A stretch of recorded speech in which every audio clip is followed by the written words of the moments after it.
Can you imagine babysitting kids who have a secret code word for danger? What if that word was used when the very person who's supposed to love and protect them became the scariest threat imaginable? Because that's exactly what happened to me. I've been looking after Nolan and Sadie, two incredible kids, for about 4 months. It was a pretty sweet gig. Their mom, Renata, had just started a demanding job at the hospital, and she needed someone reliable 3 days a week. The pay was good, and the kids were sweet, so I thought, easy money. Then one Wednesday afternoon, while helping 6-year-old Nolan with his homework, he looked up and asked me if I knew their special word. I was confused, and that's when 9-year-old Sadie, who was usually glued to her video game, walked over.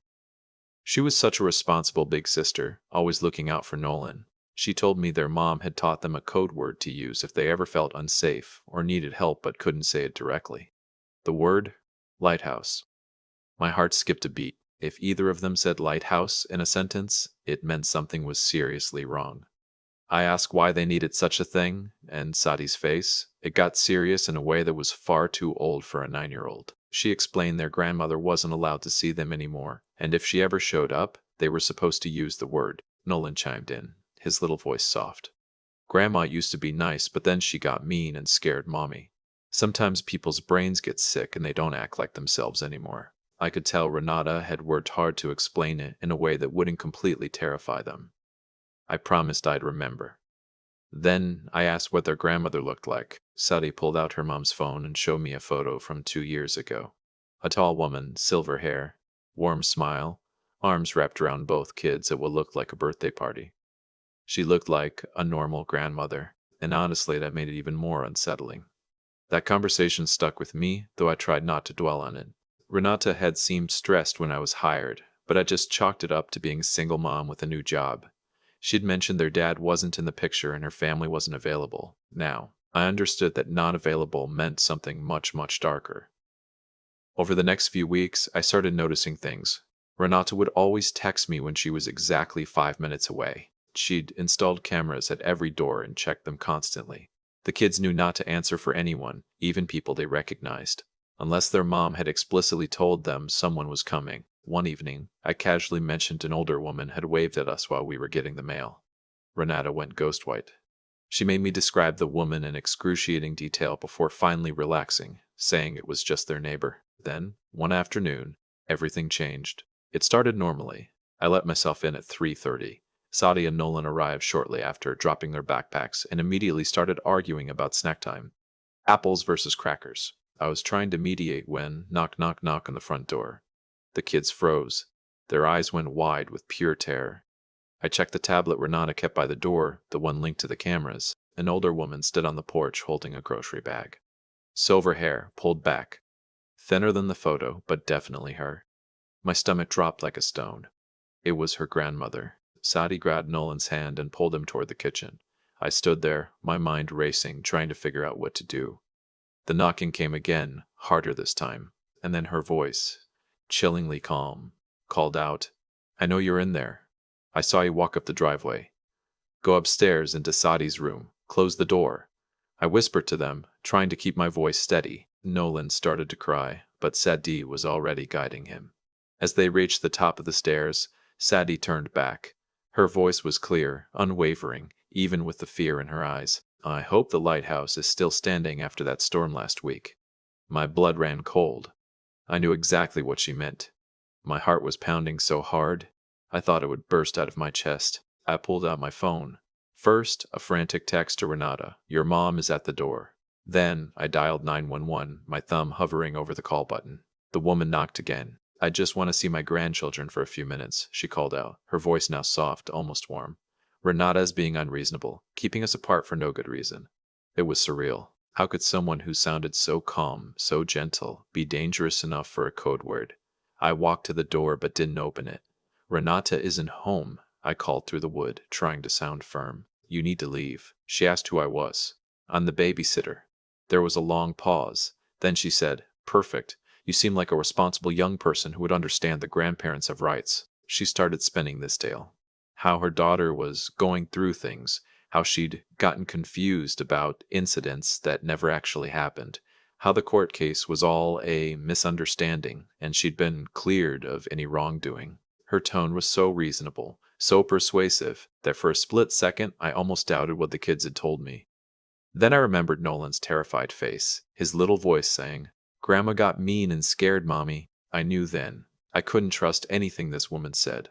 "You need to leave," I repeated, my voice shaking slightly. "I'm calling the police if you don't." She laughed, a light, dismissive laugh like I'd just made a silly joke. "There's no need to overreact. I just want to drop off some presents. Couldn't you at least take the bag from me?" "No." I pulled out my phone, making sure she could see it through the window. Her friendly tone vanished. Immediately, she started pounding on the door, her fist thudding against the wood, yelling now, "These are Mivri Glastrin. Nobody has the right to keep me away from them. Renata has poisoned their minds with lies. I'm going to make sure everyone knows the truth." From upstairs, I heard Nolan crying louder. My hands were slick with sweat as I actually pressed call on 911. A dispatcher answered, and I stammered out the situation, trying to explain everything, while the woman kept pounding and screaming. The dispatcher was calm, efficient. Officers were on the way. "Stay inside, doors locked, do not engage." She was typing rapidly, asking for details about a protective order. I didn't know the specifics, so I frantically texted Renata again. Her response was instant. "Restraining order. Not supposed to be within 500 feet. Leaving work now." 20 minutes. Those 20 minutes felt like an eternity. Suddenly the pounding stopped. Silence. For maybe 30 seconds. I checked the camera. She was walking back to her car, an old blue sedan parked across the street. For a moment, a foolish, fleeting moment, I thought she was leaving. Then she opened the trunk and pulled out a metal baseball bat. My entire body went cold. I watched, horrified, as she walked back toward the house, swinging it casually at her side. "If you're not going to be reasonable about this," she called out, her voice now a low growl, "I'll find another way in." She walked around the side of the house, disappearing from the camera's view. I flew upstairs, my legs burning, to Sadie's room. Both kids were huddled on the bed, shaking. Sadie had her arms wrapped around Nolan, whispering, "It's okay, it's okay." I told them the police were coming, Mom was on her way. We just needed to be quiet. Stay safe. Then, crash. Glass shattered downstairs. She'd smashed the sliding door in the kitchen. Without thinking, I pushed the kids in Sadie's closet. "Stay here," I whispered, my voice raw, "no matter what." I grabbed the baseball bat Sadie kept by her bed. A novelty item, I guess. My hands were so sweaty, it almost slipped. I positioned myself between the closet and the bedroom door. Heavy footsteps echoed from downstairs. Then her voice again, singing, saccharine but twisted. "Sadia, Nolalan, Grandma brought you presents. Don't you want to see what Grandma bought you?" My skin crawled. The footsteps started coming up the stairs, slow, deliberate. Each creak of the wood made my heart pound harder, a frantic drum against my ribs. I could hear Nolan crying quietly in the closet, Sadie shushing him gently. The footsteps reached the top. They paused. I held my breath, tightening my grip on the bat. Then her voice, right outside the door. "I know you're in there. Stop playing games." The doorknob started to turn. I raised the bat above my head, ready to swing. The door opened slowly. Her face appeared. Angry. Determined. Nothing like the smiling grandmother from the photo. She saw me, bat in hand, and actually laughed. "You're just a kid yourself. Put that down before someone gets hurt." She took a step into the room. I swung the bat as hard as I possibly could, not for her head, but her shoulder. It connected with a sickening thunk. She stumbled backward, letting out a sharp gasp, dropping her own bat with a clatter. She grabbed her shoulder, swore viciously, and lunged. I swung again, but missed. She caught my bat, wrenching it out of my hands with surprising strength. Now she was fully in the room, between me and the door, holding both bats. "You just made a very big mistake," she snarled, her eyes burning. "I'm not leaving without my grandchildren." That's when I heard it. Sirens. Getting closer. Her face changed, angry to panicked. She glanced at the window, then back at the closet. The sirens were right outside. Car door slammed. She swore again, threw the bats on the floor, and bolted out of the room, thundering down the stairs. I heard the back door slam. I ran to the closet, yanking it open. Sadie and Nolan clung to each other, shaking. "It's safe," I gasped, my chest heaving. "The police are here." The Sadie wouldn't let go of Nolan. Officers were coming to the front door, shouting, "Police! Announce yourselves!" I yelled down, "Upstairs. We're safe. 2 officers came up, weapons drawn, checking every room before lowering them. A male officer, Beckett, knelt in front of the kids. Nolan shook his head, still sobbing. Sadie just stared at the floor, clutching her brother. Officer Beckett said they'd caught the woman trying to climb the back fence. She was in custody. He asked me to tell them everything. I walked them through it all, from the first knock to her breaking in. Another officer documented the broken door, taking photos. More police arrived, setting up a perimeter. Renata burst through the front door about 10 minutes later, wild-eyed, frantic. She pushed past the officers, racing upstairs. She dropped to her knees, pulling both kids into her arms, sobbing, checking them over. Physically, they were fine. But traumatized?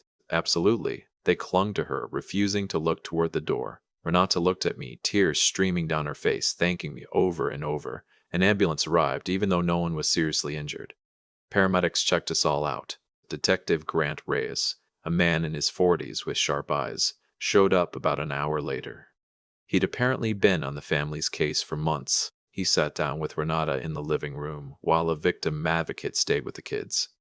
I could hear Renata explaining through her tears that her mother had been diagnosed with early-onset dementia 2 years ago. Her personality had completely changed. Paranoid, aggressive, especially towards Renata after her divorce. There had been incidents, a broken wrist, bruises on Sadie. The restraining order had been in place for 6 months, but she'd never violated it before. Renata had thought maybe she'd accepted it, but now she knew she'd just been planning. Detective Ray said the violation, the breaking and entering, the assault on me, it meant jail time. Not just a warning. He asked if I'd give a formal statement. My hands were still shaking, but I said yes. That night, after the police finally left and Renata got the kids to bed, she sat me down at the kitchen table. She apologized over and over for putting me in danger. She should have been more explicit about the threat. I told her it wasn't her fault, and I was glad I was there. She insisted on paying me triple for the day and said she'd understand if I didn't want to come back. The truth was, I was scared. Shaken up. The idea of being alone in that house again made my stomach clench. But then I thought of Sadie, using the code word exactly when it mattered most, and Nolan's brave, terrified face. I looked at Renata. I'll keep babysitting, I told her. But you have to walk me through every security measure.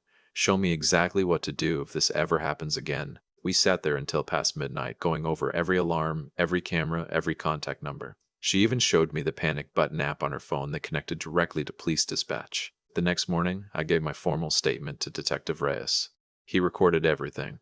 He showed me photos of her arrest, her cardigan torn, her face red with fury as officers cuffed her. She'd be held without bail, a flight risk, a danger. My testimony would be crucial. He also dropped a bomb before the dementia. She'd been arrested twice for assault. Once against Renata's father, once against a neighbor. The dementia, he said, had removed whatever impulse control she used to have. I started having nightmares. Waking up in a cold sweat, seeing her face in the doorway, or dreaming I hadn't locked the closet and she'd gone to the kids. My roommate eventually convinced me to talk to someone at the University Counseling Center. The therapist said I was experiencing trauma symptoms, which was completely normal. She taught me breathing exercises, grounding techniques. She also said it was okay if I quit. I didn't know the Hales anything, but every time I thought about it, I remembered Nolan asking if I'd still come over next week because he didn't want a new babysitter who didn't know about the lighthouse. That code word had worked. And that meant something. The preliminary hearing was on a Friday morning. The courthouse was cold, intimidating. Renata met me outside, looking utterly exhausted. The kids were with a friend. Inside, I saw her mother again. Orange jumpsuit, handcuffs. Smaller, older. Her lawyer looked tired. The prosecutor, Priya Larson, a sharp woman, called me to the stand. My voice shook as I described everything from the first knock to swinging the bat. The defense tried to say I'd overreacted, that an elderly woman with dementia wasn't a real threat. I just looked at him and said, I saw her break into the house with a weapon and chase me upstairs. That was enough for me. The judge, an older man, listened intently. He ruled there was probable cause for all charges. She'd remain in custody. Bail was set at $500,000, an amount everyone knew she couldn't cover. Renata cried with relief. Priya explained the trial wouldn't be for months, but the restraining order would remain and be extended to me. Document anything suspicious, she warned. The dementia makes her unpredictable. We can't be sure what she'd do if she somehow made bail. That possibility terrified me more than I wanted to admit. I went back to babysitting that next Wednesday. The kids were different. Sadie was quieter, always close by. Nolan had started wetting the bed again. Both of them flinched at unexpected sounds. They wouldn't go near the new reinforced sliding door. Renata had installed an alarm system that beeped whenever any door or window opened. The constant monitoring made the house feel like a fortress. The kids were seeing a therapist who specialized in childhood trauma. Slowly, they started to heal. Sadie smiled at jokes again. Nolan stopped asking if Grandma could get out of jail. But I could tell something had fundamentally changed in how they moved through the world. They'd learned too young that people who were supposed to love you could also hurt you. 3 months passed before the trial date. By then, I was practically part of the family. 4 days a week, Nolan's concerts, Sadie's soccer games, homework, dinner, bedtime stories. Renata said I was more than just a babysitter. I was someone the kids trusted completely, and that trust was precious. The night before I was supposed to testify, I couldn't sleep. I rehearsed my answers, terrified of forgetting details. My roommate brought me chamomile tea and sat with me until I finally dozed off around 3 a.m. The trial lasted 4 days. I testified on the second day. The defense tried to paint me as an overzealous kid, but Priya shut them down. My legs were shaking so badly when I stepped down, I almost tripped. Renata testified next, describing years of escalating violence, the broken wrist, Sadie's bruises, the constant fear. Sadie's pediatrician confirmed the injuries. Detective Reyes presented the evidence, including neighbors' security footage of her walking up with the bat. The defense tried to argue diminished capacity due to dementia, but Priya showed she'd planned the visit, proving she knew what she was doing. The jury deliberated for 6 hours, guilty verdicts on all charges: breaking and entering, violating a restraining order, assault with a deadly weapon, attempted kidnapping. Renata collapsed in her chair, sobbing, and I wrapped my arm around her. Outside, Priya told us that with her prior record and the severity of the crimes, she was looking at 8 to 12 years. Given her age and health, she might never be released. That thought should have made me feel safer. Instead, I just felt sad for everyone. Sadie Nolan had lost their grandmother, not to death, but because her brain betrayed her and turned her into something dangerous. Renata had lost her mother years ago to dementia, and now had to watch her go to prison. There were no winners here, just damage control. Sentencing day came in late October. The courtroom was packed, advocates for dementia patients and prison reform arguing it was inhumane. The judge listened patiently. Then he asked if anyone wanted to speak on behalf of the victims. Renata stood up, a piece of paper shaking in her hands. She talked about loving her mother, grieving for the woman she used to be, but also the terror of living under constant threat. Nolan's nightmares, Sadie's anxiety, her own inability to trust. She wanted her mother to get medical help, but her children needed to be safe. She didn't know how to balance those two truths. The judge listened carefully. He sentenced her mother to 10 years in a prison facility with a specialized dementia care unit, eligible for compassionate release if her condition deteriorated, but that decision would be made by a review board, not automatically. After sentencing, life slowly returned to something like normal. The alarm system became background noise. The kids stopped checking every room. Renata started sleeping through the night. I kept babysitting, watching these two amazing kids grow and heal. Sadie became a fantastic soccer player. Nolan joined drama club, found his passion. They knew the code word lighthouse would probably never be needed again, but they still remembered it. Some things you don't forget, even after the danger has passed. Renata told me one evening, after the kids were asleep, that she felt guilty. She loved her mother, hated seeing her in prison, deteriorating further with each visit, but she also knew she'd made the only choice available to protect her children. Sometimes there are no good options, just less terrible ones. A year after the trial, I graduated and moved across the country for a job. The goodbye with Sadie and Nolan was harder than I expected. These kids, they'd taught me things about resilience and courage that I'll carry with me forever. Renata gave me a photo, the three of us at Nolan's 7th birthday party, all of us smiling like we didn't have a care in the world. Have you ever had to protect someone you cared about from an unexpected threat? Or maybe you've been in a situation where you had to make an impossible choice to keep someone safe. Tell me your thoughts in the comments below. I really want to know.